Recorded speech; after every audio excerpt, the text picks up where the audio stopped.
Welcome to Pasadena Monthly, formerly known as News Wrap Local. I'm your host, Justin Chapman.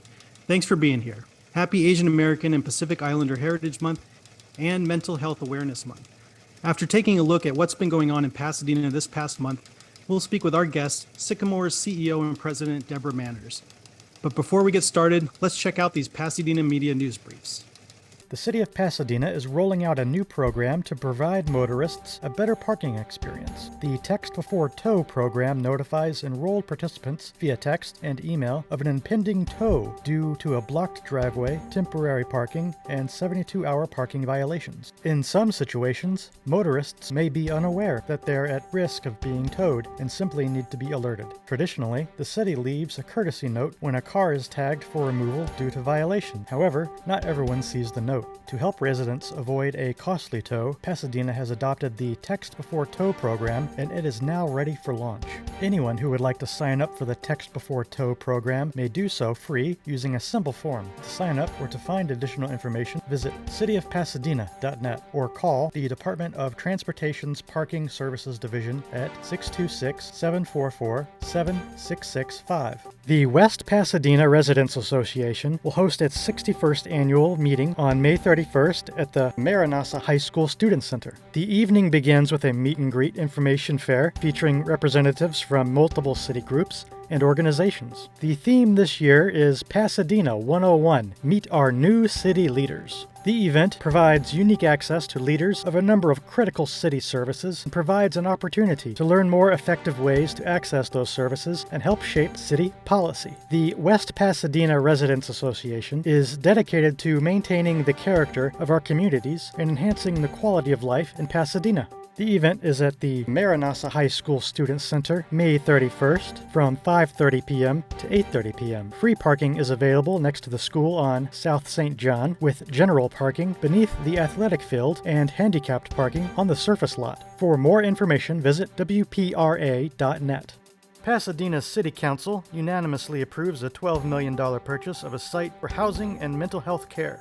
In early March, the city manager was tasked with identifying suitable properties for this collaborative venture with the County of Los Angeles, and now the resulting $12 million purchase is jointly shared. The purchase announcement was made at a special press conference on April 25th, where Mayor Victor Gordo celebrated the speed and precision of Los Angeles County's collaboration with the City of Pasadena to initiate this phase of the project. Gordo said, "Now in partnership with the county, we are going to make this investment in this part of our city on North Lake Avenue and bring forward desperately needed services to the people that we represent." Gordo continued, "This is the beginning of a journey to do the right thing at this property and for the residents of Pasadena."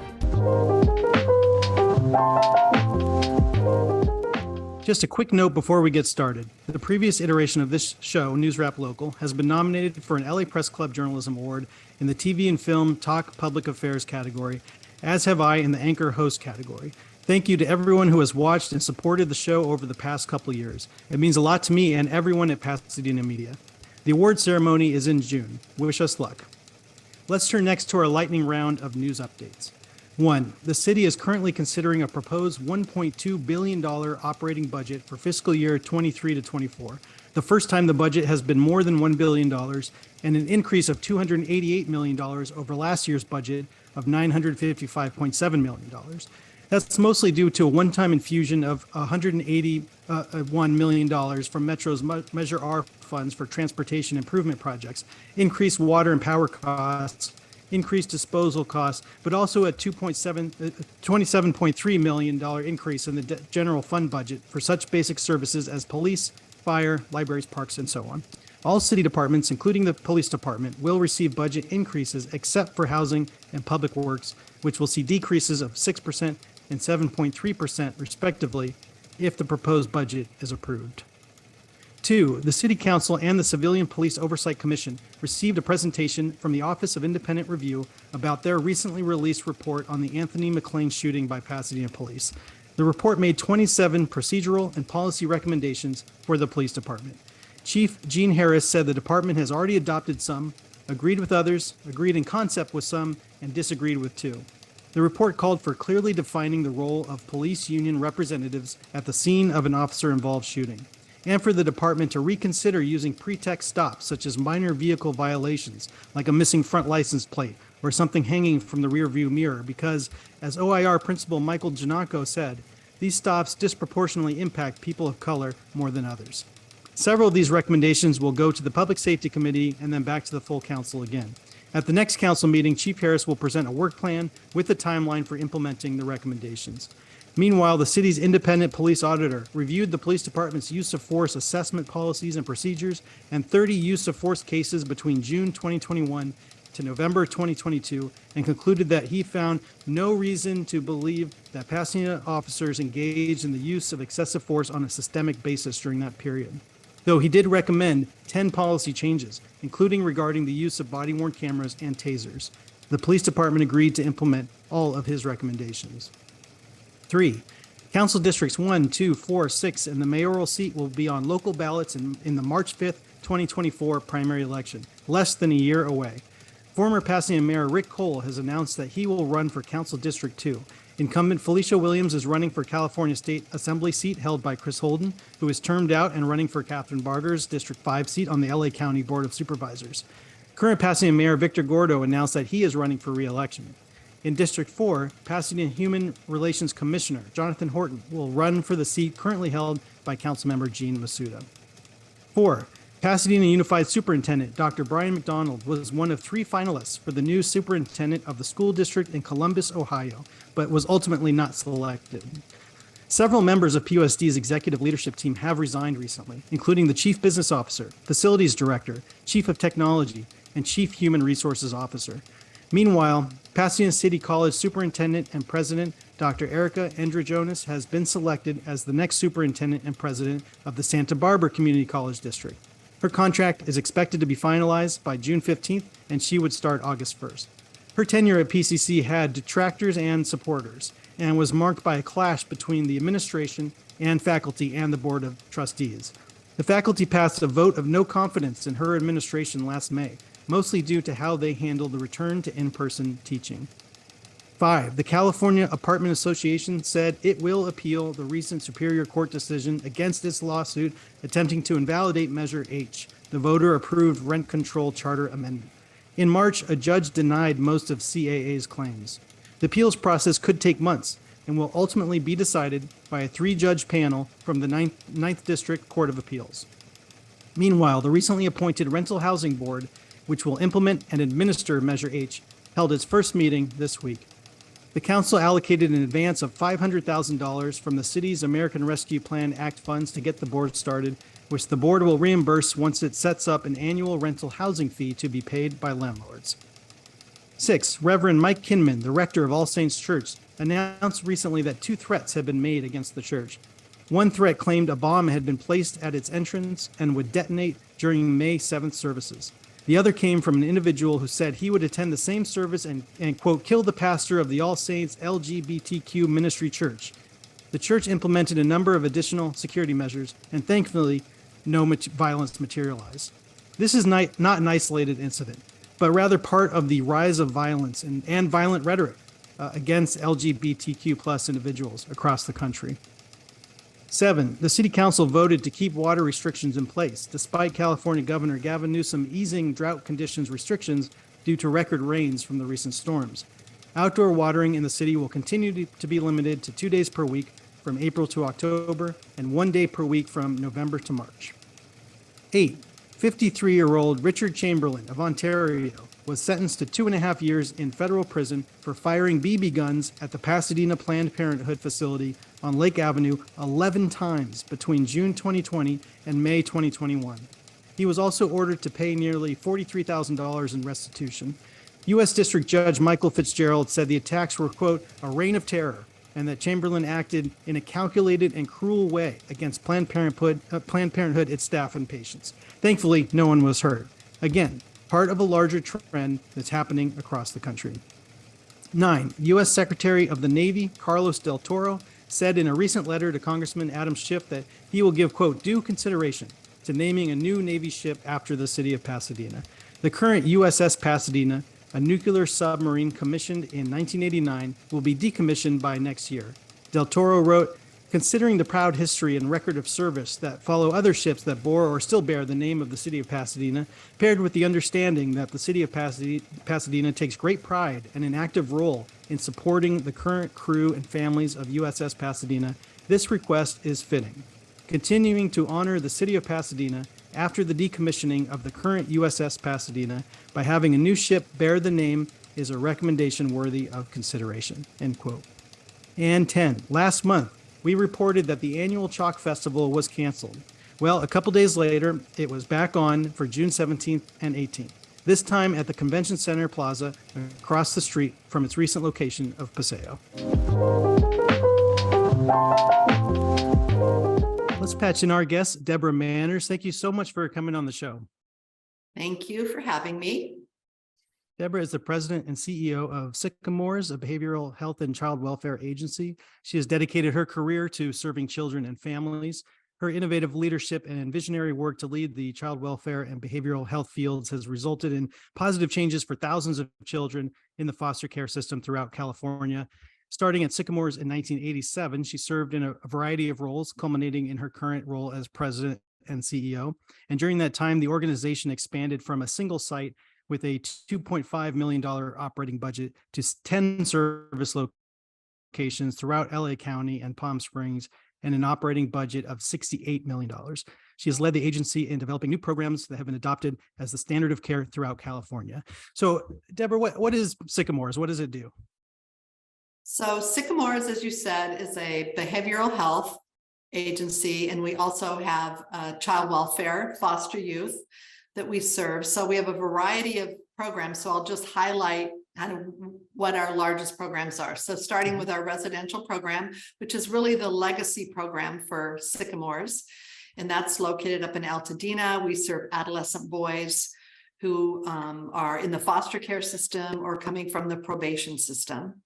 We provide aftercare to those youth. We do family finding search and engagement. So we really focus on the family work that goes with keeping them involved with their families so that they can stay with a family, caring about them, because as you know, many foster youth end up in the homeless system and are unhoused. And so we expanded into housing transition age youth or young adults who were foster youth starting in the early 2000s. And so now it's expanded. We have about 140 beds in scattered site apartments, and we provide mental health services and supports. And then we also provide whatever else they need so they can stay housed and be successful. We provide school-based mental health services throughout Los Angeles County. We're in about 42 schools on site. And then we also provide school-based mental health services in just kind of more of a drop-in model. Again, we've been doing those services since 1997. Up in Palmdale, we have a family resource center, learning lab. We provide all kinds of preventative service, outreach services, mental health services, as I said, tutoring and a food bank to the Palmdale community. At our Highland Park campus, we have a clinic, mental health clinic, and we also have a food bank. Then we have extensive community-based services that are provided in the community, in the families' homes, and those clinics are located in Pacoima, Commerce. We have another one here in Pasadena. We also have in South Los Angeles. And in Riverside County and in Palm Springs. So we have actually 2 clinics in Pacoima. So that pretty much makes up our 10 locations of care. And recently we launched what's called our mobile crisis outreach teams. And that is almost countywide with the exception of Long Beach, Commerce, and the West Side, Santa Monica. And that is tied to calling 988 to a mental health crisis. That call is answered, and if there's a need for stabilization or hospitalization, we then dispatch our mobile crisis teams that are comprised of a clinician and a peer support specialist with lived experience.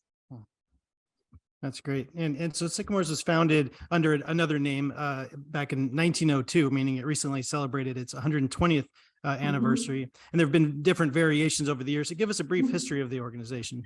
Correct. So in 1902, we were the Pasadena Children's Training Society.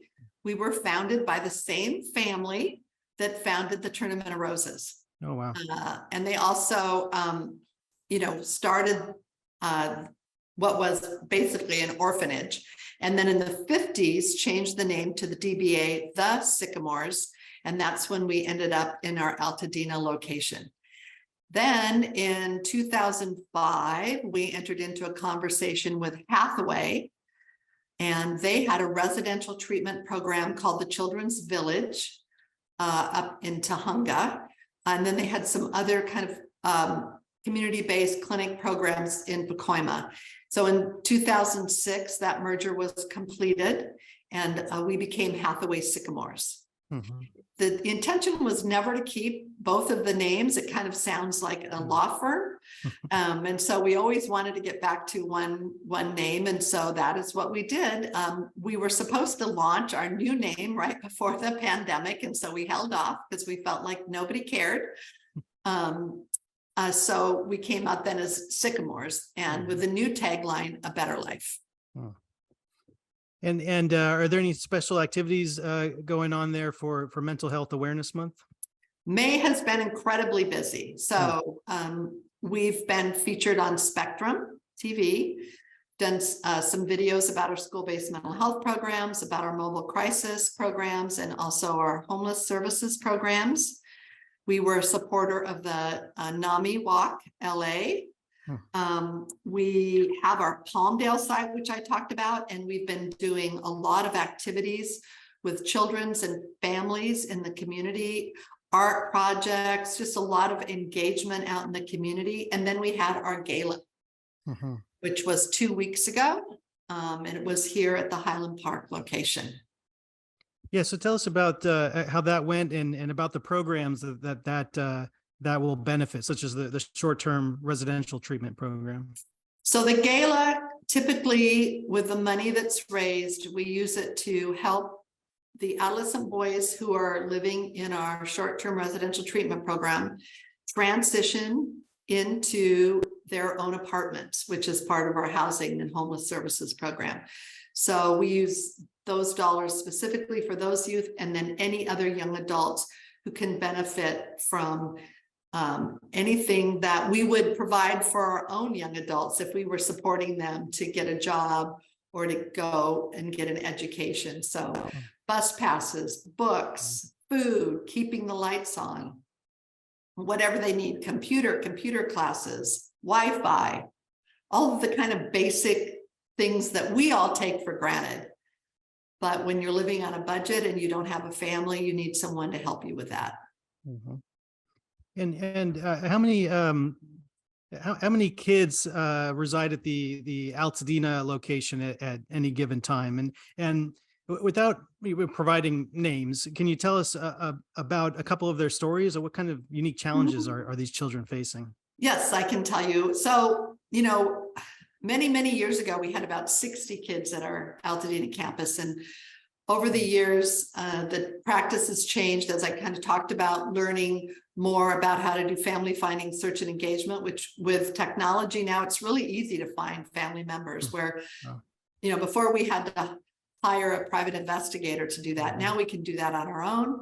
And we find families all over the country. And so that's been very resourceful. And so what has happened is that kids stay shorter periods of time in residential. So now our numbers are more closer to like 32. So about half the kids are in our residential program. So some just great stories. One that we've talked about quite a bit, and he doesn't mind if we share his name because he's so proud of his success. His name is Sergio. He actually came to us twice. And one time he came into our shelter program. He was actually homeless. He graduated from our residential program with a relationship with his family, but he wanted to go into his own apartment, which he has done successfully. And now he has this great job working at a grocery store. And he's also taking classes in photography, which is his passion. Wow. So he's doing well and he's supporting himself. That's great. Yep. Yeah. Great kid. Yeah, it sounds like it. I recently toured the Altadena campus, and there's the music room, editing facilities, art room, some really great stuff to engage the kids and help build skills, and also there's a new facility where families can come stay for short periods of time, Yeah, right? so that is one of the things that sets us apart from any other residential program.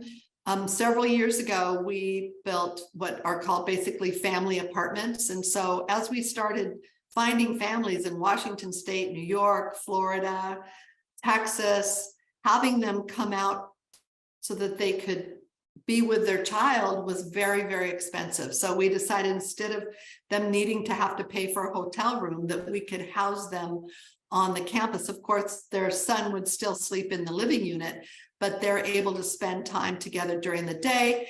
And we were able to do family work, the clinical work that goes along with helping families, really heal from the trauma and the separation that they've experienced over the years. Mm-hmm. And it was interesting because we've also had some families who we found and were homeless, and we were able to bring them on to the campus, have them live there, and then bring in our homeless services program and help them become housed. Mm-hmm. Wow. And does Sycamores work with court-appointed special advocates? How does that work? So foster youth are appointed what's called CASA workers. That's the advocates. And the CASA workers are really, really important, especially if the youth has no family, does not have a mentor, and really has no one in their corner. Mm-hmm. The CASA worker can be that voice for the youth and really advocate for them. And that's especially important if they have a social worker with the county who has a large caseload and is somewhat overwhelmed. And there's been a lot of work done to reduce those caseloads, but the CASA workers, it can be very, very important to that individual child. And sometimes they stay with them for years. If they're in the system for a long time, they stay with them for years. Mm-hmm. And you also have a lot of, well, I don't know about a lot, but you have some kids who go through Sycamores and then come back to work there or be mentors or We help do. and complete Yes. that circle. Uh-huh. Mm-hmm. We hire, they're called peer support specialists, and they come back and they work in our residential program, they work in our transitional living program, or they work in the mobile crisis outreach program. Mm-hmm. Yeah, they're great. And we hire parents mm-hmm. who've also had lived experience, either had their child removed for abuse and neglect, and then were able to get their children back, or have had a child in the probation system or with a mental health issue. And those parents can really engage other parents because they've walked in their shoes. Mm-hmm. Yeah, that lived experience must be so valuable.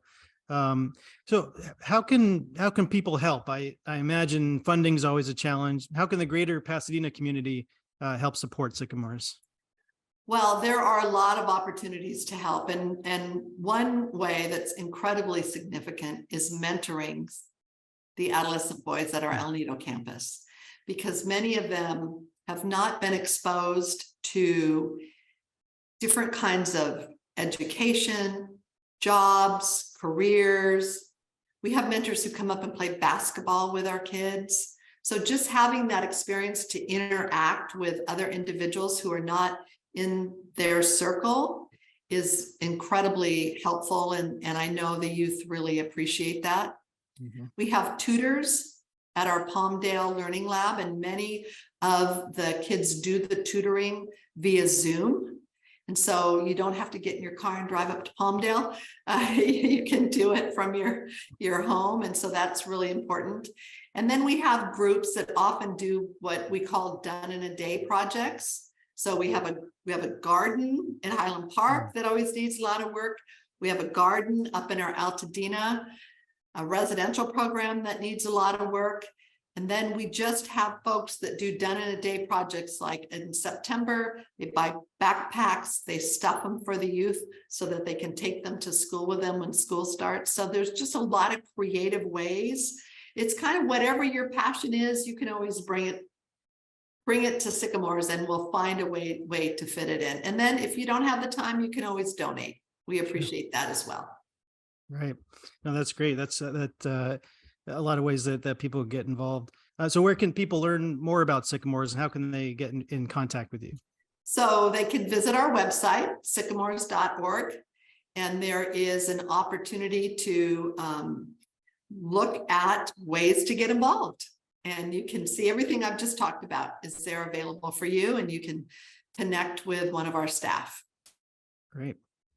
Well, Debra Manners, thank you so much for coming on the show. I really appreciate you taking the time to speak with us about the important work you do, and it's really inspiring. And I encourage people to go visit and to learn more and donate and donate their time. It's really meaningful work, and so I appreciate you coming on to talk about it. Well, thank you for inviting me. And yes, it makes a difference and makes a better world. So thank you. Before we go, here is this month in Pasadena history. It was this month in 1906 when a $125,000 bond was issued to pay for the construction of Pasadena's first power plant, which was a wood frame and corrugated sheet iron structure that only supplied power to the city's streetlights. 1906 was also when the city established its municipal light and power department. Power wasn't offered to commercial customers until 1908, and the city bought out SoCal Edison's Pasadena operations in 1920. The city bought electricity from Boulder Dam, later renamed Hoover Dam, in 1928, and the dam started delivering power in 1935. Today, the Water and Power Department is entering another transitional phase as the city seeks to go 100% carbon-free by 2030. Thank you all so much for joining me for this episode of Pasadena Monthly. Tune in every fourth Friday of the month at 5 p.m. Learn more at pasadenamedia.org and justindouglaschapman.com. Drop me a line at jchapman@cityofpasadena.net. See you next time.